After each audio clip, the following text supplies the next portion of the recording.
We will be talking today about 4 things we can do to be saabith or firm in our deen. 1. Think and ponder about the verses in the Quran. Allah subhanahu wa ta'ala revealed one of the reasons that He had revealed the Quran by saying لِيُثَبِّتَ الَّذِينَ آمَنُوا, that is to keep the believers firm in their faith. 2. Repent as soon as possible if you commit a sin. Do not procrastinate. Procrastination will only take you away from being firm in your deen. 3. Take account of your actions before going to sleep. Take account of your actions from morning till night. Umar radiallahu anhu, he used to say, حَاسِبُوا أَنفُسَكُمْ قَبْلَ أَن تُحَاسَبُوا. Take account of your actions before you get accounted, that is in the hereafter.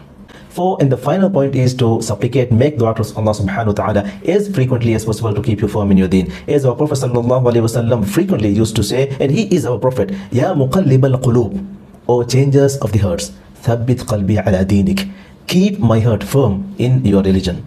So hope this helped me and you